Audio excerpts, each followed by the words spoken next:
All right, welcome to Chapter 14. Chapter 14 continues our conversation on linkage institutions. We move from elections in 13 to political parties in Chapter 14 here. So we'll start this week discussing what I refer to as the three different heads of the political party monster. And so you have to think about the party existing in three different ways. First off, the party exists as an organization itself. That means it exists like a corporation, like an individual entity through leadership, etc. The awkward thing about parties compared to businesses are parties are organized in a grassroots manner. That means really most of the party's power is at the local level, the state level, as opposed to at the national level, where there's, at the national level, they don't have the power to really force political beliefs upon local party officials or members, et cetera, et cetera. And so more of the power and authority to the local level. The attempts of the national party, and every party's got their own national committee like the DNC or RNC, the national party's role really is to try to keep the party together as much as possible in between presidential elections. So when they get to a summer where they're having a presidential convention before a general election, that party wants to look as unified as possible. And they often do a good job of making the appearances that they're unified. But once the election's over, kind of everybody runs off to their own corners, and we see lots of different Republicans in California compared to what a Republican looks like in Mississippi or Alabama. So that's the party as an organization. The next thing the parties try to do is they try to exist as in the electorate. All right, the electorate are the voters. So the party tries to exist in you and I. They try to exist really in our minds. And one of the things that they attempt to do as an organization, or excuse me, in the electorate, is they try to get you to identify with their party. And they want you to be as brand loyal as possible. They want you to see yourself as a Republican or a Democrat. Most of the statistics that we look at over the last 50 years, we see that party identification is declining, that today just under 30% of people would identify as Democrats, about 25% of people would identify as Republicans, and the rest of Americans identify as independents. So that shows a declining level of success in theory with the party in the electorate. We're seeing many more independent voters. We see more split ticket voters than we've seen decades before. So they're struggling in that role. The final way that we look at the parties existing is the parties exist in government. And what I mean by that is they exist and they run our government. The parties themselves serve as the functioning bodies. The leadership positions are all chosen by party affiliation. Without the parties existing themselves, we probably wouldn't know how to organize any of our leadership, how to get any bills passed through Congress. And so the governmental structure itself in the parties and the leadership is critically important. The next thing we'll talk about in the chapter is thinking about political parties and how they've evolved or developed over time in the United States of America. And the centerpiece of that conversation is talking about political party eras. And when we're referring to political party eras, referring to extended periods of time in which typically in America what we've seen is one party seems to dominate our government, where they win most of the elections to control the White House and Congress, and thusly then they control who gets on the judicial branch. A party era, they've lasted a variety of different time periods, but typically Americans are very habitual. And once they choose one party to give them control, seemingly for decades on end, we let that same party have control until there's a critical election. A critical election is an election that ends one political party era and begins another. Really, for those things to happen, Americans have to be jolted by something significant. For example, the Republican Party era began in 1860 as a result of Abraham Lincoln's winning the election, as a result of the coming Civil War. Americans kind of got to the point where they were tired of the Democrats and what they had led them into. In a similar fashion, in 1932, the Democrats took back power from the Republican Party with a critical election in 1932 when FDR was elected president. And that was because Americans just kind of looked at the Great Depression as the problem the Republicans had in part created, and the Democrats were the best party to perhaps get them out of there. The Democrats continued for another few decades where they had control during that era after 1932, and that all changed in 1968, where for the first time in American history we had a critical election. But instead of party realignment, what we had in 1860 and 1932, where Americans changed their allegiance seemingly from one major political party and handed over support to another political party. In 1968, Americans decided to do what's referred to as party de-alignment. Many Americans became less attached to either major political party. And the current era we're in isn't dominated by one political party. It's known as the era of divided government. And what we see existing here is we see more independent voters.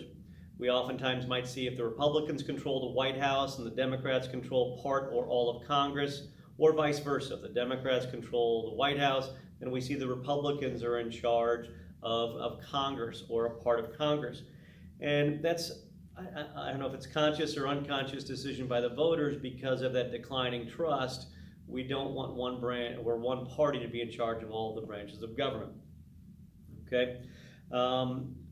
After political party era discussion, we'll spend time tomorrow in class, we spent time in class on Tuesday looking at political parties and campaigning, and specifically looking at really the primary and the caucuses that are part of our nomination process that the political parties orchestrate.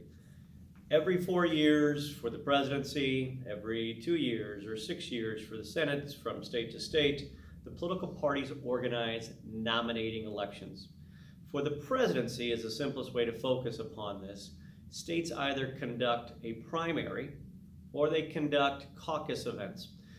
Through primaries, individual voters are allowed to go to the polls and they get to choose which Democrat do I want us to be represented by in the general election. So you might have, this coming year, you might have about 15 or so Democrats on the ballot. When you show up to the ballot booth, you choose the one that you think will be the best representative of the Democratic Party. The objective of candidates through these primaries is to win enough delegates from the states. Every state has a certain value worth of delegates. If you win the state, delegates will go to the National Convention at the end of this process to represent you and vote for you to become the party's nominee.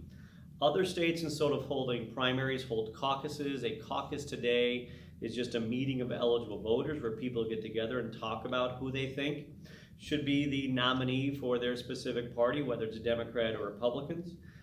These are much less likely to have high levels of participation, unless it's in the state of Iowa that holds the first caucus. And they're much more involved in extensive process, but only about 1/4 of states conduct caucuses. 75% of states hold primaries. Those primaries themselves, because the parties are in control, could be an open primary. Right? An open primary is one like in Illinois, where when I go to the polls, I get to decide on that day, do I want to vote in the Democratic primary or do I want to vote in the Republican primary? It's up to me on that day.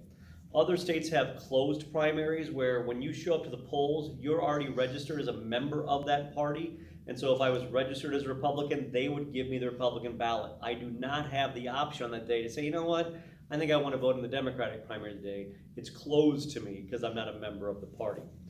The book talks about this idea of mixed primary states. Those are states that really kind of let you see both primary ballots.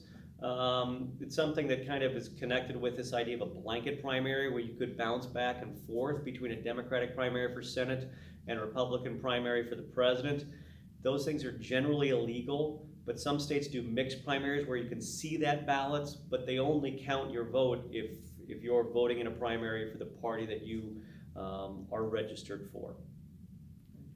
The caucus process and the primary process has changed dramatically since the development of what is a group known as the McGovern-Fraser Commission. After the 1968 Democratic Convention, what a lot of Americans realized was that the primary and caucus process, the nominating process, did not involve citizens themselves.